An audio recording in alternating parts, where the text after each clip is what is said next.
Centrándonos en la realización de la auditoría, debemos tener algo en cuenta, que las auditorías deben estar bien gestionadas para añadir valor a la auditoría, a la empresa que va a ser auditada, ¿de acuerdo? La responsabilidad de la gestión de la auditoría recae en el auditor jefe, si hay un grupo de auditores. Si tenemos un solo auditor, pues recaerá sobre ese auditor. Si tenemos un grupo de auditores, será siempre conveniente nombrar un auditor jefe, ¿vale? Luego veremos cuáles son las responsabilidades del equipo de auditor y del auditor jefe. La responsabilidad de la gestión de la auditoría recae sobre el auditor jefe, la responsabilidad del apoyo al auditor jefe recae sobre el equipo de auditores. Una buena gestión de la auditoría depende de tres factores importantes. Bueno, la planificación correcta de la misma, una buena comunicación, este término es importantísimo en la auditoría, buena comunicación. Debemos ser buenos comunicantes, ¿de acuerdo? Debemos redactar correctamente el informe, hablar de una manera correcta más o menos y saber escuchar sobre todo. Pero la comunicación aquí es básica. Comunicación entre auditores, entre los propios auditores. Comunicación entre auditores y auditados, sin lugar a duda. Y comunicación entre auditores y clientes. Por último, hablamos de tres pilares básicos en la planificación, en la gestión de la auditoría, que es una buena planificación, una buena comunicación y una búsqueda concisa y objetiva de evidencias. La gestión del tiempo es esencial en la auditoría, ¿vale? No hay patrones que seguir, aunque hay una serie de ratios que explicaremos más adelante, que nos van a decir cuántos auditores y cuántas jornadas auditor englobar una auditoría, ¿vale? Eso nos lo va a dar siempre la experiencia. Esa es la gestión a la que yo apelaba antes, ¿de acuerdo? Eso nos lo va a dar la experiencia y siempre va a depender pues, de la complejidad de la organización a auditar, del número de centros de trabajo a auditar, del número de trabajadores, etcétera, etcétera. La complejidad, quédense con este término, la complejidad de la organización. Pero sí hay un patrón en el cual nosotros organizar o gestionar nuestro tiempo de manera proporcional, ¿de acuerdo? Ese 100%, ese tanto por ciento de tiempo que aplicar a cada una de las fases de la auditoría. Bueno, más o menos, ¿de acuerdo? Puesto que deberemos o tendríamos que ser un poquito flexibles a este respecto, el 20% del tiempo que dediquemos a la auditoría estará basado en la preparación de la misma. Esos primeros contactos, esos primeros emails, esas primeras llamadas telefónicas, ese estudio de la documentación, solicitud y posterior estudio de la documentación. Luego, el 60% de la auditoría estará basada en la auditoría in situ, en sitio. Ahora hablaremos de la misma. Un 10%, hablamos de 20, 60, 80%, queda un 20%. De ese 20%, la mitad, el 10%, ¿de acuerdo?, lo dedicaremos a la comunicación. A la comunicación, esencial, lo comentábamos antes. Y el último 10% en estas fases de auditoría lo dedicaremos a el seguimiento posterior que nuestro cliente puede solicitarnos y, por último, la realización del informe final. Cuando hablamos de la auditoría in situ, a ese 60% del tiempo que vamos a dedicar más o menos a la auditoría, a la realización de la auditoría, hablamos de la convocatoria de las reuniones, sobre todo las reuniones formales, que son las reuniones iniciales y las reuniones finales o de cierre, a la comunicación durante la auditoría, a la búsqueda de hallazgos, la búsqueda de verificación de información, ¿de acuerdo? Y la preparación de las conclusiones previo a esa reunión final. Esta es la auditoría in situ. La convocatoria de diferentes reuniones, la búsqueda de hallazgos, la comunicación y la preparación del final de la auditoría. Dentro de la auditoría in situ, ¿de acuerdo?, comentábamos antes que las reuniones tienen un papel preponderante, muy protagonista. Tenemos varios tipos de reuniones. Hay nexos que debemos tener en cuenta en todas las reuniones, como son la toma de notas, ¿de acuerdo? Debemos tomar notas siempre. Es importante hacerle desde el principio ver al auditado que la toma de nota no se identifica con el apunte de no conformidades, con el levantamiento de no conformidades. De nuevo les solicito un ejercicio de empatía. Pónganse en el lado del auditor, perdón, en el lado del auditado. Y si yo les estoy auditando a ustedes y en cada pregunta o en cada comentario, en cada estudio de procedimiento, proceso o pregunta, me ven que anoto, la reacción natural de cada uno de nosotros es decir, madre de Dios, el auditor ya está levantando una nueva no conformidad. No, olvídense de esto, ¿vale? Para aminorar o para agilizar esa atmósfera amable y calma de la que yo hablaba al principio de esta jornada, que debemos asegurar, esos pequeños comentarios, esas explicaciones se las debemos dar al auditado. No os preocupéis que cada vez que tomo nota, yo estoy obligado a tomar nota y yo tomo nota de todo. Tomo nota de todo, de cumplimientos y de incumplimientos, no solamente incumplimientos, sino de cumplimientos. Tomo nota de los asientos, de cómo estamos aquí efectivamente distribuidos. Tomo nota de los asistentes a las reuniones. Tomo nota de la distribución de los asientos, efectivamente. De todo eso tomo nota. Las reuniones iniciales y las reuniones finales o de cierre, como llamamos en el argot, ¿de acuerdo? Son reuniones formales y responden a una agenda que vamos a ver a continuación. Tenemos reuniones de enlace. Las reuniones de enlace son reuniones entre auditados, ¿de acuerdo? Perdón, entre los auditores. Si somos un grupo de auditores, necesitaremos que retroalimentarnos, reunirnos, esas pequeñas reuniones en las que nos vamos a hacer partícipes de los hallazgos. Oye, he visto esto bien, he visto aquello mal, investiga tú por allí, las pistas de la auditoría. Esto llamamos las pistas de la auditoría. Si yo me reúno con mi compañero y le digo, me parece que en la documentación, por ejemplo, el procedimiento de formación no estaba claro. Fíjate tú que vas a bajar al taller a ver qué tipo de formación en emergencia o en autoprotección han tenido, o de primeros auxilios. Esas reuniones de enlace nos van a permitir que nosotros llevemos un orden, que gestionemos el tiempo y que sobre todo el equipo auditor esté cohesionado. Hemos hablado de las reuniones de inicio y de cierre, muy brevemente, ahora las vamos a desarrollar. Acabamos de tocar muy brevemente también las reuniones de enlace y luego tenemos las reuniones de retroalimentación o de realimentación, que se convocan a los auditores y a los auditados. ¿De acuerdo? ¿Quiénes de los auditados? Pues los responsables de área, los guías, ahora presentaremos quiénes son los guías, siempre, ¿de acuerdo? Y nos van a permitir, lo primero es hacerles partícipe a la empresa auditada, a la organización auditada, los hallazgos de la misma. Oye, que sepáis que efectivamente hemos auditado estos procesos, estos procedimientos, hemos hecho unas entrevistas a tales, a cuales, ¿de acuerdo? Y el ritmo de la auditoría va por aquí. Sobre todo en las reuniones de retroalimentación vamos a asegurarnos la concupiscencia o la complicidad de los responsables de área y sobre todo de los guías. ¿Por qué? Porque en el momento en que yo descubra una desviación del sistema, en el momento en que levante yo una no conformidad, voy a necesitar esa complicidad, bien del guía, bien del responsable del área, etcétera, etcétera. O lo voy a comunicar a continuación en nuestra reunión de retroalimentación, de realimentación. ¿Para qué? Para yo evitar que en la reunión de cierre, que es cuando yo voy a poner encima de la mesa los resultados de la auditoría, evitarme sorpresas y evitar que la parte auditada no esté de acuerdo con el levantamiento de algunas no conformidades. Aquí es importantísimo, o son importantísimas estas pequeñas reuniones. Cuidado, que tenemos que gestionar el tiempo, no podemos convocar una reunión cada 2 por 3, ni muchísimo menos.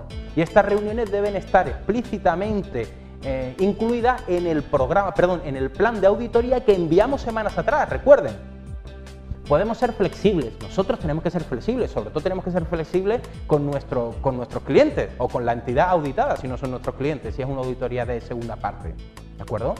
Pero debemos gestionar el tiempo, es un valor incalculable, siempre nos faltará tiempo. Creo que repetí ya esto en alguna jornada anterior, pero siempre nos va a faltar tiempo o siempre vamos a tener la sensación de que nos falta tiempo.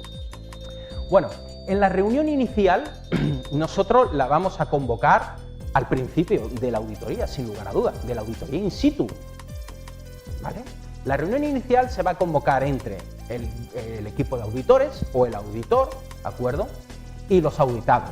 En los auditados, pues tendremos el responsable del sistema de gestión de prevención de riesgos laborales de la empresa, la alta dirección, responsables de áreas, de departamento, delegados de prevención, representantes de los trabajadores, dependiendo de la complejidad del número de personas que que tiene la empresa, pues tendremos más o menos asistentes. En la reunión de inicio, en la reunión de apertura, pues la batuta la vamos a llevar nosotros, los auditores. Si hay un auditor jefe, el auditor jefe. Y vamos a aprovechar ¿para qué? Lo primero, para hablar y sentar las bases del compromiso de confidencialidad que no debe abandonarnos nunca a los auditores. ¿De acuerdo? Compromiso de confidencialidad desde el principio. Tenemos que abrir un poquito esa complicidad a la que hacía yo referencia antes, ¿de acuerdo? Y que sepan ellos desde el principio, que no tengan miedo a efectivamente, a abrirse un poquito a los auditores. Ya va a ser difícil y sobre todo al principio cuando las atmósferas están todavía bastante frías. Pero bueno, hablamos del compromiso de confidencialidad que no nos debe abandonar nunca.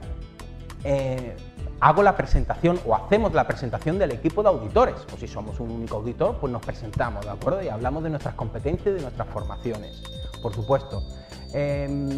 Repasamos y confirmamos el plan de auditoría. Tengan en cuenta ustedes que debemos ser flexibles con la empresa auditada. Si nosotros previamente, lo hemos comentado en varias ocasiones, hemos enviado un plan de auditoría, a posteriori puede haber algún cambio. Podemos tener planificada para las 4 de la tarde una reunión con el jefe de recursos humanos y que a esta señora pues le haya sucedido algo. Por tanto, seamos flexibles, pero no nos salgamos del plan, ¿de acuerdo? Gestionemos el tiempo, recuerden. Por tanto, vamos a confirmar el plan de auditoría, vamos a hablar de qué es eso de las no conformidades, de las desviaciones del sistema, de los hallazgos, vamos a hablar de nuestra sistemática, vamos a hablar también de la sistemática, o sea, de lo relativo al muestreo, vamos a decirles en qué consiste el muestreo. La reunión de cierre es una reunión formal, tal como la reunión de apertura. Si en la reunión de apertura confirmábamos la logística, confirmábamos los guías, permitíamos que se hicieran preguntas, que participara todo el mundo, que se introdujese a todo el mundo, se presentase sin lugar a duda, se explicara lo relativo al muestreo, a la manera de informar, la razón, el alcance, los criterios. En la reunión de cierre vamos a hacer también parte de todo esto. Lo primero que necesitamos es que la reunión de cierre se lleve a cabo sin sorpresas. No podemos permitir que se discutan las acciones correctivas, el levantamiento de las no conformidades en la reunión de cierre. Si nos discuten que hayamos levantado una no conformidad, significa que nuestro trabajo no habrá sido hecho correctamente, ¿de acuerdo? Donde sí debemos tener en cuenta, ¿de acuerdo?, que debemos ser diplomáticos y que debemos, ante todo, reconocer los logros de la organización. Tengamos en cuenta que la reunión de cierre es una reunión crítica, en la que vamos a poner encima de la mesa, vamos a situar los hallazgos, los positivos y los negativos. Por tanto, yo creo que es una buena estrategia reconocer los logros de la organización previamente, ¿de acuerdo? Templaríamos ánimos, ¿vale? Pero la reunión de cierre debe estar sin sorpresa, debe llevarse a cabo y debe convocarse sin sorpresas. Por eso es tan importante que tengamos siempre con nosotros en las auditorías los guías. Los guías son ni más ni menos que personas que pertenecen a los estamentos de la organización que nos van a acompañar durante las entrevistas, durante las visitas, y siempre vamos a necesitar de su complicidad, de su concupiscencia, de acuerdo, a la hora de levantar una no conformidad. Por ello, nosotros vamos a necesitar de su ayuda si en algún momento en la reunión de cierre se pone en tela de juicio nuestra rigurosidad, nuestro buen hacer o simplemente nuestra moralidad o nuestra ética a la hora de levantar una no conformidad. La agenda de la reunión de cierre abarca una serie de elementos en común con la agenda de la reunión de apertura. Algunos. Siempre agradeceremos al auditado y la presencia del equipo. Hablaremos del compromiso de confidencialidad que nunca nos debe abandonar. Resumiremos la razón, el alcance, los criterios que hemos seguido a la hora de realizar la auditoría. Repasaremos el plan de la auditoría, los métodos seguidos. Informaremos de lo observado, de lo positivo, de lo negativo, lo hemos comentado antes. Hablaremos de nuevo en lo relativo al muestreo. No improvisaremos, ¿de acuerdo? Resumiremos globalmente cuál ha sido la auditoría. Siempre daremos una oportunidad a la organización auditada para clarificar equívocos y errores, para que se signifiquen, ¿de acuerdo? Para que expliquen qué sucede y qué no sucede. Nosotros siempre vamos a escuchar, por supuesto. Habrán preguntas, habremos respuestas, documentaremos las no conformidades, importantísimo. Obtendremos la firma del auditado, cuidado. La firma del auditado en las no conformidades es esencial. Y indicarán ellos, efectivamente, las acciones correctoras, los plazos y las acciones a tomar, ¿de acuerdo? Se realizarán recomendaciones, se realizará un seguimiento, etcétera, etcétera, etcétera. Y, por supuesto, se informará al auditado del envío posterior del informe. La reunión de cierre es esencial que se produzca en una atmósfera calmada, amable, en la que no haya sorpresas. Quédense con este término, no sorpresas. Una parte esencial dentro de la auditoría es el enfoque que le damos, ¿de acuerdo? Hablamos de comunicación y psicología. Si se dan cuenta, desde el comienzo de la jornada hacemos especial hincapié en estos temas relativos, muy relativos, pero esenciales. Del espíritu de equipo y de compromiso que haya en la auditoría entre auditor o equipo de auditores y auditados depende el éxito de la misma, ¿de acuerdo? Debe haber siempre respeto mutuo, debe haber un factor clave, la actitud. Debemos ser positivos, los auditores debemos ser positivos, debemos tranquilizar al auditado, debemos hacerles saber que estamos ahí para ayudarle. Fíjense que son mensajes un poco utópicos, pero reales. Estamos ahí para ayudarte. Nosotros va a haber un punto de inflexión en esta empresa después de que nos vayamos de aquí, ¿de acuerdo? Estamos en el mismo equipo, sin ti no podría ser posible efectivamente el éxito de la auditoría, etcétera, etcétera, ¿no?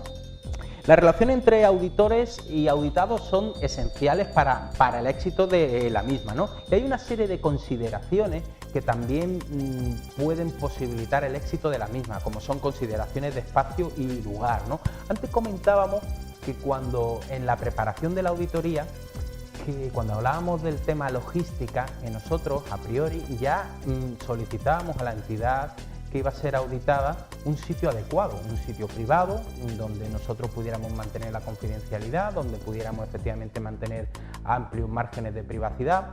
Y estas consideraciones de espacio y de lugar son esenciales, ¿no? Debemos solicitar un sitio adecuado, una disposición de asientos, que permita efectivamente que haya las mínimas distracciones posibles, que no haya móviles, ¿de acuerdo?